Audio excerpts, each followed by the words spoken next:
Hello my dear student, मैं आयुष आप सभी का बहुत बहुत स्वागत करता हूँ लर्निंग पाठशाला में। आज की इस वीडियो में हम डिस्कस करेंगे कोई संख्या अपरिमेय दी है तो हम उसको सिद्ध कैसे करेंगे कि वो अपरिमेय संख्या है। कोई आके कह दे भैया मैं नहीं मानता ये अपरिमेय संख्या नहीं है, परिमेय संख्या है। तो आज की इस वीडियो में हम ये डिस्कस करने वाले हैं जो कि बहुत ही इंपॉर्टेंट है आपके बोर्ड एग्ज़ाम के पॉइंट ऑफ व्यू से। आपको बहुत ही आराम से लेक्चर देखना है।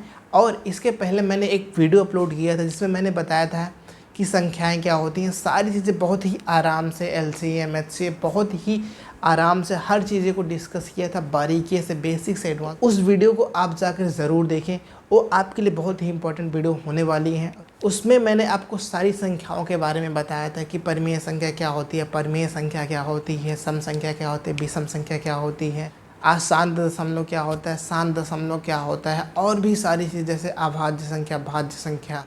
तो आइए इस वीडियो में हम थोड़ा सा भूमिका बनाने के लिए आपको बता देते हैं कि परिमेय संख्या क्या होती है, परिमेय संख्या क्या होती है, क्योंकि हम तभी आपको बता पाएंगे ना कि ये परिमेय संख्या है, परिमेय संख्या है। ठीक है, तो आप लोगों को पता है भैया, क्या पता है भैया, आप बताओ कि वास्तविक संख्या ठीक है, वास्तविक संख्या ये तो सुना सुना लग रहा है, ज़्यादा हम डिटेल में नहीं जाएंगे, बस आराम से ऐसे पढ़ लेंगे ऊपर ऊपर अभी। ठीक है, अगर डिस्कस करना है डिटेल में तो आप हमारे लास्ट वीडियो को देख सकते हो, मैंने उसमें सारी चीज़ें बड़े ही प्यार से समझाया था। ठीक है, वास्तविक संख्या यानी कि क्या भैया, रियल नंबर। ठीक है, रियल नंबर, वास्तविक संख्या की इंग्लिश क्या होती है, रियल नंबर। कितने प्रकार का होता है भैया, आपने बताया था पहला क्या होता है, परिमेय संख्या होता है। हाँ भैया, हमने बताया था कि परिमेय संख्या। ठीक है, दूसरा क्या बताया था आपको, अपरिमेय संख्या। ठीक भैया, अब समझ में आया कि आपने बताया था परिमेय संख्या और अपरिमेय संख्या। ठीक है, परिमेय संख्या की इंग्लिश क्या होती है, रेशनल नंबर, और अपरिमेय संख्या की इंग्लिश क्या होती है, इरेशनल नंबर। ठीक भैया, समझ में आ गया। हमने आपको बताया था परिमेय संख्या क्या होती है कि जिसे हम P/Q के रूप में लिख सकते हैं। ठीक है, उसे हम क्या कहते हैं, परिमेय संख्या कहते हैं, जिसे हम P/Q के रूप में लिख सकते हैं। ठीक है, लिख सकते हैं। और यहाँ पर ये जो P और Q है, एक क्या होना चाहिए, पूर्णांक होने चाहिए। ठीक भैया, समझ में आ गया, पूर्णांक होने चाहिए। और नेक्स्ट कंडीशन हमने क्या बताया था कि Q = नॉट 0 होना चाहिए। ठीक है, और अपरिमेय संख्या क्या हमने आपको बताया था, जिसे हम P/Q के रूप में नहीं लिख सकते, जिसे हम P/Q के रूप में नहीं लिख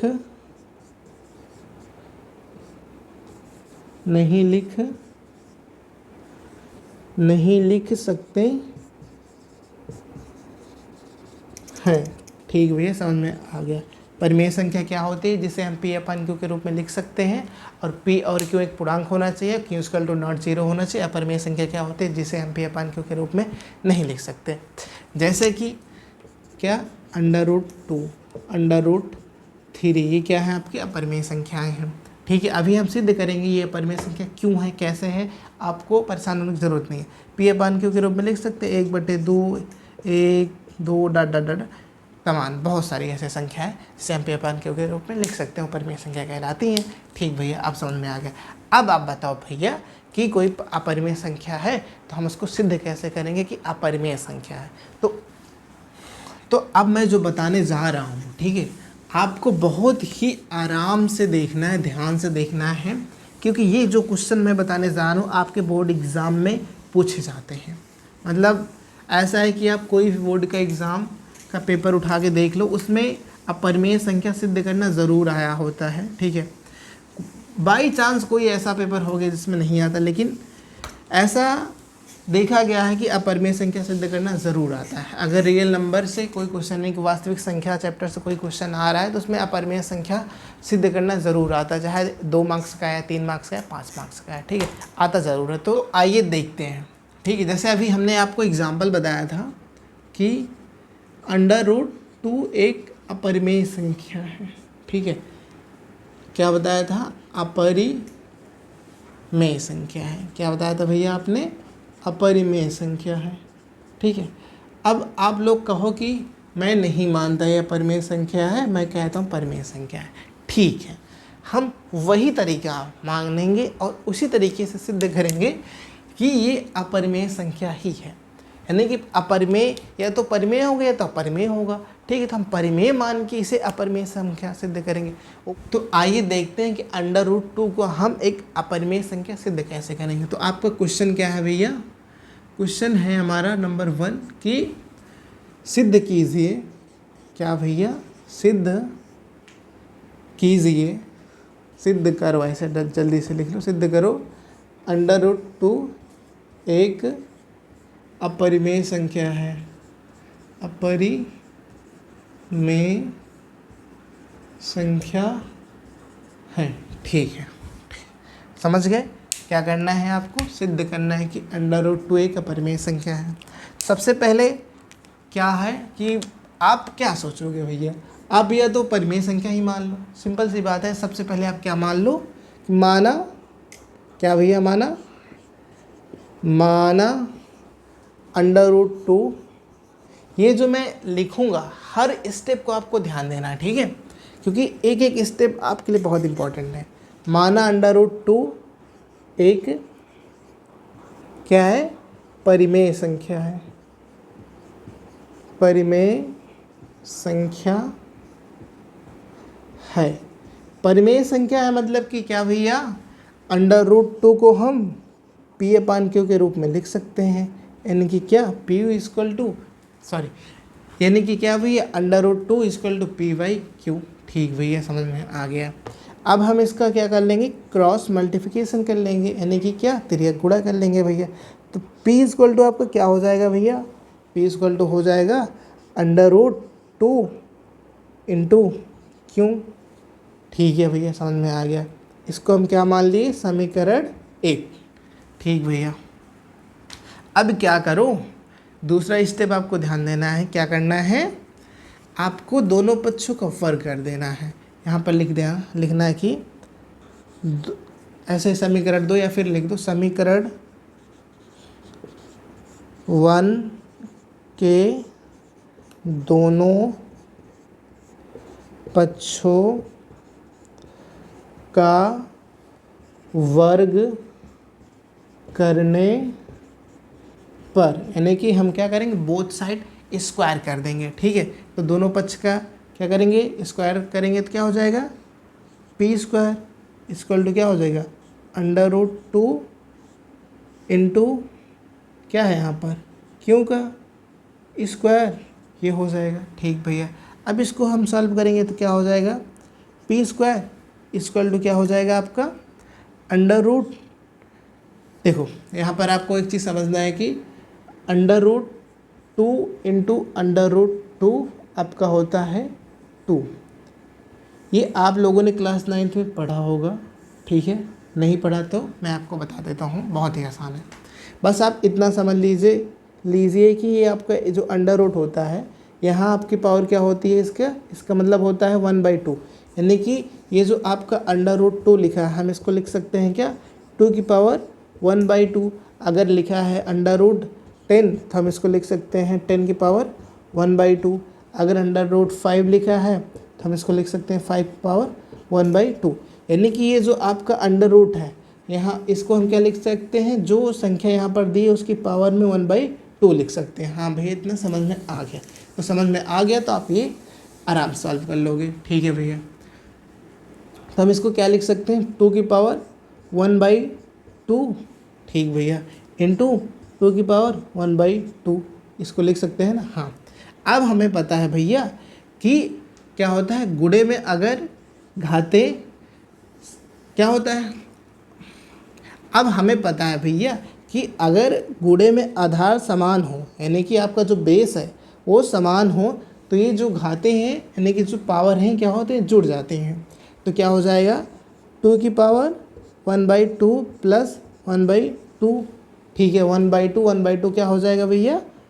इक्वल टू क्या हो जाएगा? 2 की पावर क्या हो जाएगा भैया 1 हो जाएगा, यानी कि क्या हो जाएगा 2, 1/2 प्लस 1/2 क्या हो जाएगा 1 हो जाएगा। कैसे हुआ भैया, अब आधा और आधा क्या हो जाएगा 1 हो जाएगा, ऐसे समझ लो, नहीं तो ऐसे समझ लो कि आधार सेम है ना। क्या हो जाएगा 2 ऊपर 1 प्लस 1 हो जाएगा इक्वल टू 2/2 कट गया, क्या होगा 1 आ गया। ठीक है, समझ में आ गया। अब इसी तरह क्या √3 इंटू √3 है तो क्या हो जाएगा 3 हो जाएगा, √4 इंटू √4 है तो क्या हो जाएगा 4 हो जाएगा, √7 है √7 है, ठीक है, तो क्या हो जाएगा 7 हो जाएगा। इसी तरह सारी चीज़ें हो जाती हैं। आई होप ये आपको समझ में आ गया। ठीक भैया, तो क्या हो जाएगा ये 2q²। हाँ भैया समझ में आ गया कि आप क्या कह रहे हो। ओके भैया समझ में आया। आप यहाँ पर एक चीज़ और लिख लीजिए कि आपका ये जो p और q होता है क्या होता है, सह अभाज्य पूर्णांक होता है। क्या होता है भैया, सह अभाज्य पूर्णांक होता है, पूर्णांक होता है। ठीक है, और q=0। ठीक है, ये आपका होना चाहिए। ओके भैया समझ में आ गया।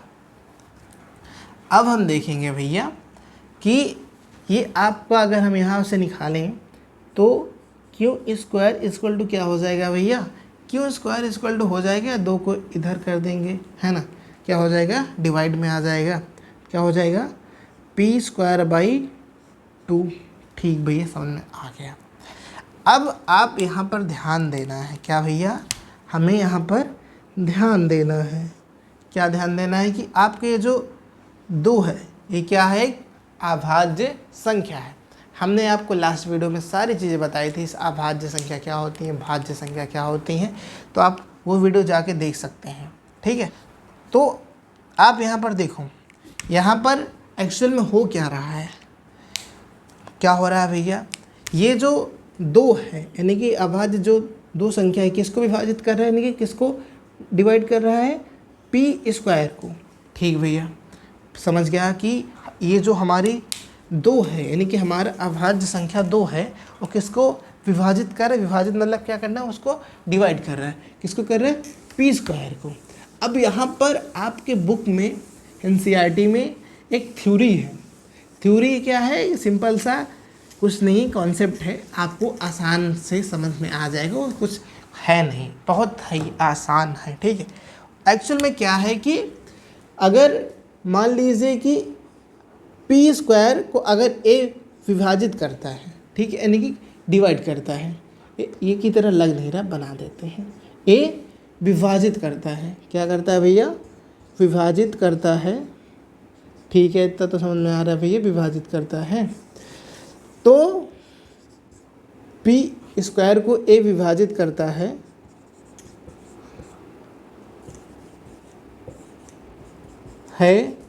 तो p को a भी विभाजित करेगा, तो a p को भी विभाजित करेगा। परेशान नहीं होना, मैं क्या लिख रहा हूँ अभी आपको समझा देता हूँ, समझ में आ जाएगा। देखो एग्जाम्पल के लिए आप ले लो कि जैसे मान लीजिए कि ये जो आपका 25 है, अगर 5 इसे विभाजित करें यानी कि 5 हम 25 5 आ गया। ठीक है, ये 25 किसका स्क्वायर है भैया, ये स्क्वायर है 5 के स्क्वायर। ठीक है, 5 इसे विभाजित कर रहे हैं 5 को, तो क्या होगा, ये जो बचेगा इसके यानी कि 5 एक बार काटेगा तो जो 5 बच रहा है उसको भी काट देगा। हाँ भैया काट तो देगा, सही कह रहे हो भैया आप।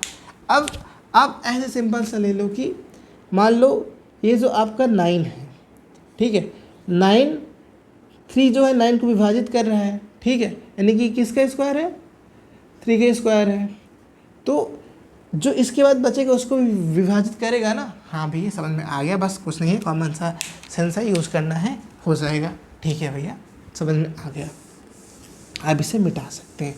ठीक है, मैंने मिटा दिया। सिंपल सी बात है कि अगर a p स्क्वायर को विभाजित कर रहा है तो a जो है p को भी विभाजित करेगा। ठीक है भैया, समझ में आ गया। ओके, तो ये जो 2 है क्या है आपका अभाज्य संख्या है। ठीक भैया, समझ में आ गया कि 2 जो है हमारा अभाज्य संख्या। अब आगे क्या करना है आप बताइए। अब यहाँ पर आपको क्या लिखना है,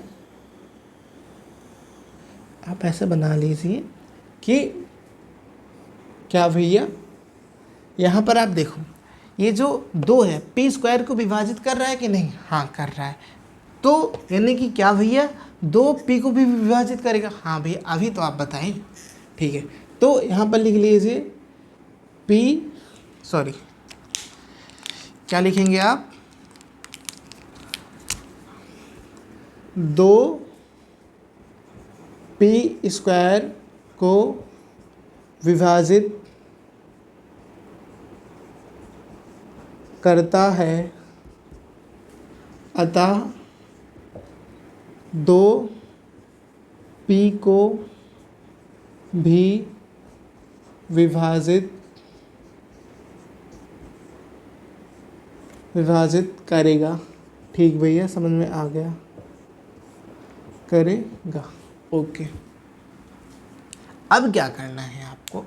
ठीक है, अब आपको आगे क्या करना है आप बताइए भैया, आगे क्या करना है। ठीक है, अभी यहाँ पर आपको ध्यान देना है। ठीक है, अब माना यहाँ पर लिखो कि माना क्या भैया, माना p/2 = n, और यहाँ पर n जो है क्या है, धनात्मक पूर्णांक है। ऐसा समझ लीजिए, क्या है, जगह नहीं है तो आप समझ लीजिए धनात्मक क्या है, पूर्णांक है। ठीक है भैया, समझ गए आप जो कह रहे हो। ठीक है, तो यहाँ पर क्या हो जाएगा, p = क्या हो जाएगा भैया, 2 × n। हम दोनों पक्षों को वर्ग कर देंगे तो क्या हो जाएगा, यहाँ पर लिख लीजिए, दोनों पक्षों का वर्ग करने पर क्या हो जाएगा भैया, p² = 4n²। क्या हो जाएगा भैया, 4n²। ये आपका समीकरण, आप इसको समीकरण 2 मान लो। ठीक है, और इसको समीकरण 3 मान लो। ठीक भैया, समझ में आ गया। अब यहाँ पर आपका क्या था कि p² क्या हो जाएगा आपका, 2q² हो जाएगा, और यहाँ पर आपका क्या है 4n²। तो यहाँ पर लिख लीजिए समीकरण, यहाँ पर साफ लिख लीजिए समीकरण 2 व समीकरण 3 से क्या होगा आपका, यहाँ से आपका क्या आ जाएगा, p² = क्या है आपका, 2q² है। ठीक है, ये आपका क्या था भैया, ये हमारा था समीकरण 2। ठीक है, और यहाँ पर आपका क्या है, p² = 4n², यानी कि क्या p² के बराबर ये भी है, p² के बराबर ये भी है, तो दोनों समीकरण 1 और 2 के क्या हुए, बराबर हुए। तो क्या लिख सकते हैं, 2q² = क्या लिख सकते हैं हम, 4n²। ठीक है भैया, समझ में आ गया। देखो एक ऐसा है कि जैसे आप सोचो कि a = क्या है, b है। ठीक है भैया, b = क्या है, c है। तो a = c हो जाएगा ना, ये समीकरण 1 है और समीकरण 2 मान लो, तो समीकरण 1 और 2 से क्या हो जाएगा, a = c। जैसे मैं आपको बताऊं कि ये मार्का है, ये मार्का इसके बराबर है। ठीक है भैया, और ये मार्का इसके बराबर है, तो ये मार्का इसके बराबर हुआ कि नहीं। हाँ भैया, जब ये मार्का इसके बराबर है और ये मार्का इसके बराबर है, यानी कि ये मार्का इसके बराबर था तो ये मार्का इसके बराबर हो जाएगा। हाँ भैया, समझ में आ गया। ठीक भैया, अब आप आगे क्या करेंगे भैया, यहाँ पर आपको क्या हो जाएगा, 2 से काट देंगे, 2 दूनी 4, क्या हो जाएगा, q² = 2n²। ठीक भैया, समझ में आ गया। अब हम अगर ध्यान दो तो n² क्या हो जाएगा, 2 इधर चलाया जाएगा, q² / 2। अब दो अभी हमने आपको क्या बताया था, अभाज्य संख्या है। क्या बताया था भैया आपने, दो जो है क्या है, अभाज्य संख्या है। हाँ भाई समझ में आ गया। तो अब दो जो है क्यों स्क्वायर को विभाजित कर रहा है कि नहीं, हाँ कर रहे हैं, यानी कि दो क्यों को भी विभाजित करेगा। हाँ भैया अभी तो आपने बताया था कि जब दो क्यों स्क्वायर को विभाजित कर रहे हैं तो दो क्यों को भी विभाजित करेगा। ठीक भैया, ठीक है। तो अब क्या करना है आपको, देखो यहाँ से सबसे पहले आपको इधर आना है, इधर सॉल्व करना है, उसके बाद यहाँ से यहाँ आना है। ठीक है, समझ में आ गया भाई। उसके बाद क्या करना है आपको, यहाँ से ये जो है आपको यहाँ से थोड़ा बना लो कि ये स्टेप आपको कहाँ से यहाँ आना है। ठीक है, अब यहाँ पर क्या लिखोगे आप, क्या लिखेंगे आप, दो क्यू स्क्वायर को विभाजित करता है, दो क्यू स्क्वायर को विभाजित करता है, अतः दो क्यू को भी विभाजित करेगा। ठीक भैया समझ में आ गया इतना तो, यानी कि क्या, दो क्यों को विभाजित कर रहा है भैया। ठीक है, हमने विभाजित कर दिया। मान लिया कुछ m आ रहा है, m क्या है, एक पॉजिटिव पूर्णांक है। ठीक भैया इतना समझ में आ गया कि m क्या है, एक पॉजिटिव पूर्णांक है। अब क्या करना है, अब आपको मिटाना है क्योंकि हमारे पास जगह नहीं है और आपको आगे लिखना है। ठीक है भैया, हम यहाँ पर कोशिश कर रहे हैं हो जाए। ठीक है, अब यहाँ पर आपका q इक्वल टू क्या हो जाएगा भैया, 2m हो जाएगा। अब इसे मान लीजिए समीकरण 4।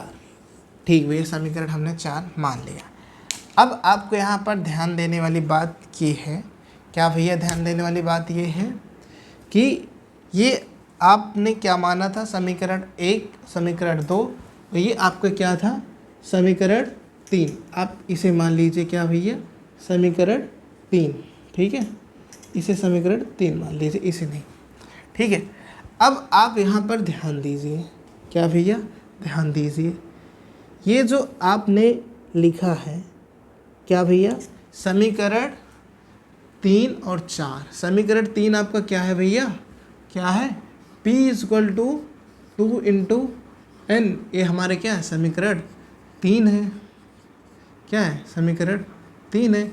और समीकरण 4 हमारे क्या है भैया, q इक्वल टू 2m है, 2m है। ये क्या है आपका समीकरण हमारा 4 है। अब आप इसमें ध्यान दो तो इसका जो अभाज्य गुणनखंड है, क्या भैया, ये जो इसमें दो इसमें भी है, दो इसमें भी है। ठीक है, हाँ, लेकिन हमने यहाँ पर अगर ये सोचो कि दो इसमें भी कॉमन है, दो इसमें भी कॉमन है, यानी कि इसका अभाज्य गुणनखंड 2 है, तो हम क्या कह सकते हैं कि ये सभाज्य पूर्णांक नहीं है। हाँ भैया बिल्कुल कह सकते हैं कि अगर इसमें दो उभयनिष्ठ हैं तो हम कह सकते हैं कि ये क्या, सभाज्य पूर्णांक नहीं है। ठीक भैया, और हमने माना क्या था भैया, माना था हमने कि p व q क्या होंगे, सभाज्य पूर्णांक होंगे। यानी कि क्या भैया, अगर ये दो सभाज्य पूर्णांक नहीं है तो हमने गलत माना था। हाँ भैया गलत माना था, यानी कि जो हमने माना था वो गलत है, तो गलत है, परिमेय संख्या माना था, अगर गलत है परिमेय संख्या तो क्या हो जाएगा, अपरिमेय संख्या हो जाएगा। हाँ भैया अब समझ में आया कि हमने जो माना था कि परिमेय संख्या वो परिमेय संख्या नहीं होगी, इसका मतलब क्या हो जाएगा, अपरिमेय संख्या हो जाएगा। ठीक है भैया, समझ गए। अब आप इसे लिखेंगे कैसे, ठीक है, देखो इसके लिखने का भी एक तरीका है। क्या है, तरीका है, वो तरीका हम देखते हैं। ठीक है, समीकरण क्या भैया, उभयनिष्ठ गुणनखंड क्या जो, यानी कि जो इसमें कॉमन है वो क्या समझ में आ रहा है, 2 है। उभयनिष्ठ क्या भैया, उभयनिष्ठ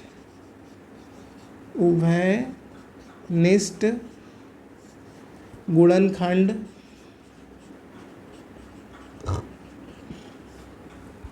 क्या है, 2 है। ठीक है, अगर 2 है तो भैया क्या P व और Q सहभाज्य पूर्णांक नहीं होंगे? हाँ भैया नहीं होंगे। अतः P व Q क्या भैया P व Q सहभाज्य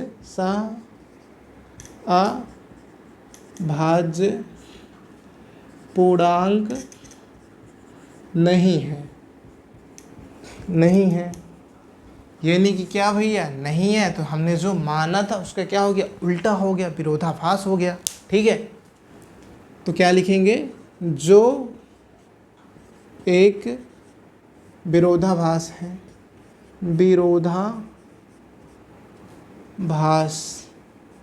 ठीक है, यानी कि क्या मतलब गलत है। ठीक है, जो विरोधाभास है, अतः √2 एक परिमेय संख्या नहीं है, यानी कि क्या लिख सकते हैं, अपरिमेय संख्या है, अपरिमेय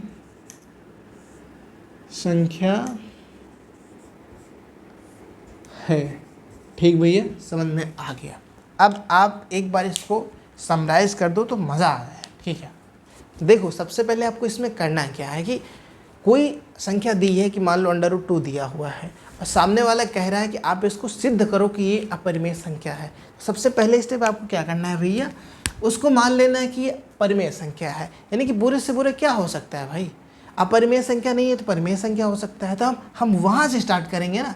तो हम मान लेते हैं कि √2 एक परिमेय संख्या है। ठीक भैया, √2 एक परिमेय संख्या है, यानी कि परिमेय संख्या हमने आपको बताया था कि P/Q के रूप में होती है, तो हम इसे P/Q के रूप में लिख सकते हैं।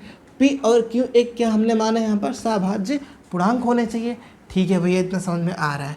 उसके बाद हमने क्या किया, इसका ये जो समीकरण 1 है इसको हमने क्रॉस मल्टीप्लिकेशन किया तो क्या आ गया, समीकरण 1 P = √2 × Q आ गया। उसके बाद इस समीकरण का हमने क्या कर दिया, बोथ साइड यानी कि दोनों साइड क्या कर दिया, स्क्वायर कर दिया। जब स्क्वायर कर दिया तो हमारे क्या आ गया, P² = यहाँ पर क्या आ गया 2 × Q², 2 × Q²। और यहाँ से अगर आप ध्यान दो तो यहाँ पर एक्चुअल में क्या लिखा है, ये P² = क्या लिखा है 2Q²। हाँ भैया यही लिखा है, 2 के इधर पर कर देंगे तो क्या हो जाएगा, यही हो जाएगा आपका P² = 2Q²। उसके बाद हमने आपको बताया था कि अगर 2P² को विभाजित करता है तो P को भी 2 विभाजित करेगा। ठीक है भैया, तो हमने मान लिया क्या, P 2 को विभाजित करता है = n, यानी कि n जहाँ पर एक क्या है, पॉजिटिव पूर्णांक है। ठीक है, उसके बाद हमने इसको क्या कर दिया, इधर इसको भेज दिया इधर। ठीक है, तो क्या हो गया, P = 2n, इसको हमने समीकरण 3 मान लिया। उसके बाद इन समीकरण जो दिया है इसका हमने दोनों पक्ष का वर्ग कर दिया। ठीक है भैया, तो क्या आ गया, P² = 4n² आ गया। हाँ भैया समझ में आ गया। अब यहाँ पर हमने क्या कर दिया, समीकरण 2 और 3 से, समीकरण 2 और 3 से क्या कर लिया भैया, इसको बराबर कर दिया। ठीक भैया, क्या कर दिया आपने भैया, बराबर कर दिया। क्या बराबर किया बताओ तो थोड़ा भैया। समीकरण 2 यहाँ पर P² = 2Q² था और समीकरण 3 P² = 4n² था, तो हमने वहाँ पर दोनों का क्या मान रख दिया। तो क्या आ गया हमारा, n² = क्या आ गया, Q²/2। अब यहाँ पर क्या भैया, 2Q² को विभाजित कर रहे हैं। हाँ भैया, क्या हमने वही लिख दिया, 2Q² को विभाजित करता है। ठीक है, अतः 2 Q को भी विभाजित करेगा। ठीक है भैया, समझ में आ गया। तो वही यहाँ पर हमने क्या लिख दिया कि Q/2 = m, जहाँ एक पॉजिटिव पूर्णांक है, Q क्या हो जाएगा, 2 × m हो जाएगा। हाँ भैया समझ में आ गया। उसके बाद हमने आपको थोड़ा सा समझाने के लिए बताया कि ये जो आपका समीकरण 3 है और समीकरण आपका 4 है, यहाँ पर ये जो उभयनिष्ठ अभाज्य गुणनखंड क्या है आपका, 2 है, जो कि हमने यहाँ पर माना था P और Q सहभाज्य पूर्णांक होने चाहिए। अगर ये उभयनिष्ठ गुणनखंड 2 है तो क्या P और Q सहभाज्य पूर्णांक होंगे नहीं। अतः जो हमने माना था वो गलत है। अगर गलत है, हमने परिमेय संख्या माना था जो कि गलत है, तो क्या हो जाएगा, परिमेय संख्या नहीं होगा तो अपरिमेय संख्या हो जाएगा। तो वही हमने लिखा है कि उभयनिष्ठ गुणनखंड समीकरण 3 और 4 से उभयनिष्ठ गुणनखंड 2 है, अतः पी व क्यू सभाज्य पूर्णांक नहीं है जो एक विरोधाभास है, अतः √2 एक अपरिमेय संख्या है। बस इतना सा जो आपको करना था। आई होप आपको समझ में आ गया होगा। ठीक है भैया, समझ में आ गया। तो माय डियर स्टूडेंट, हम चलते हैं, आज की क्लास यहीं पर ख़त्म करते हैं। हम इसमें सोचा था कि एक क्वेश्चन और करा दें, लेकिन अगर क्वेश्चन का एक और कराते तो बहुत बड़ा हो जाता। तो हम आपको इससे रिलेटेड और आपके इस चैप्टर में जो कुछ मोस्ट इम्पॉर्टेंट क्वेश्चन है जो आपके बोर्ड एग्ज़ाम में आ सकते हैं, तो उसके लिए मैं एक लेक्चर और बना दूंगा। ठीक है, तो वो लेक्चर आप आके ज़रूर देख लेना। अगर ये फंडा क्लियर नहीं हुआ है तो उसमें ज़रूर हो जाएगा। मैं और सिंपल उसमें करके कोशिश करूँगा, बताऊँगा। यहाँ पर मैंने कोशिश पूरी की है जो कि आपको समझ में आए। ठीक है, तो चलते हैं, फिर मिलेंगे नेक्स्ट वीडियो में एक नई एनर्जी के साथ।